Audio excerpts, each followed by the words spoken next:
लग्नाचे दागिने म्हणजे श्रीमंत पेशवाई दागिने, नाशिकचे सुप्रसिद्ध सराफ मयूर अलंकार सराफ।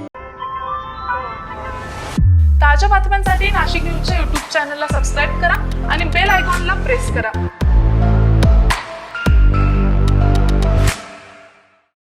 कुष्ठरोग हा शाप नाही तर एक उपचार योग्य आजार आहे। मायकोबॅक्टेरियम लॅप्रे जीवाणूमुळे होणारा हा जुनाट संसर्गजन्य रोग त्वचा, मज्जातंतू आणि नाकाच्या आतील त्वचेवर परिणाम करतो। सुन्नपणा, फिकट पॅचेस, बोटे वाकडी होणे किंवा नाक चोंदणे ही त्याची लक्षणे आहेत। संसर्ग झाल्यानंतर लक्षणे दिसायला 5 ते 20 वर्ष लागू शकतात, पण घाबरण्याचं कारण नाही। मल्टी ड्रग थेरपीने हा रोग पूर्णपणे बरा होऊ शकतो। म्हणूनच वेळेवर निदान करा, उपचार घ्या आणि जागरूकता पसरवा। सार्वजनिक आरोग्य विभाग, नाशिक महानगरपालिका द्वारे जनहितार्थ प्रसारित।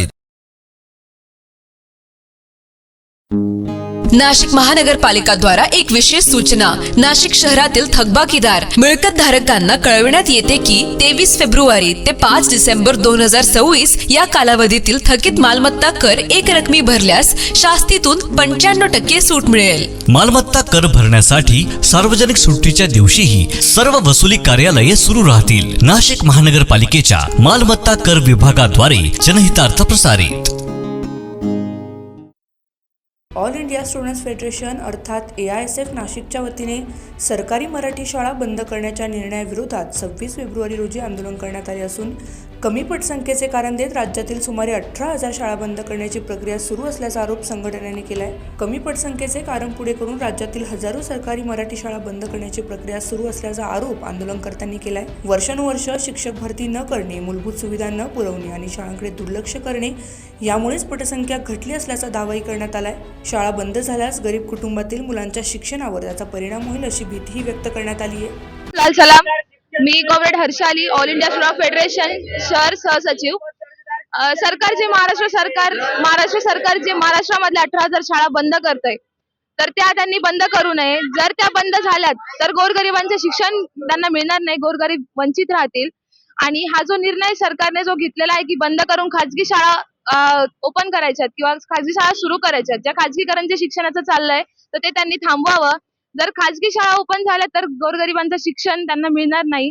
अक्षरशः पाड्यांवरती विद्यार्थी 6-7 किलोमीटर त्या शाळेमध्ये जातात आणि त्या शाळेंची अवस्था इतकी दुरावस्था तिथे झालेली आहे। त्यांना साधं शिक्षणही दर्जेदार मिळत नाही, त्यांना पाण्याची सोय नाही, ना कुठल्या सुविधा आहेत तिथे। तर सरकारने या गोष्टींमध्ये लक्ष घालावं। सरकार म्हणतंय की पटसंख्या कमी आहेत, पटसंख्यांचं कारण देऊन सरकार जी शाळा बंद करण्याचा त्यांनी निर्णय घेतलेला आहे, तर पटसंख्या का कमी आहेत, तर खाजगीकरण जे केलेलं आहे त्यामुळे पटसंख्या कमी होत आहेत।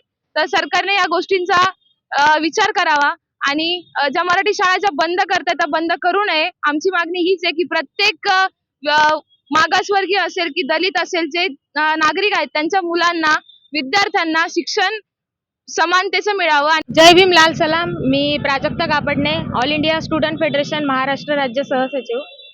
आज आम्ही ऑल इंडिया स्टुडंट फेडरेशन या विद्यार्थी संघटनेच्या वतीने आज आम्ही इथे जे महाराष्ट्र सरकार जे महाराष्ट्रभरात ज्या 18,000 मराठी सरकारी शाळा बंद करत आहेत त्याच्या निषेधार्थ आज इथे निदर्शने आंदोलन आयोजित केलं होतं।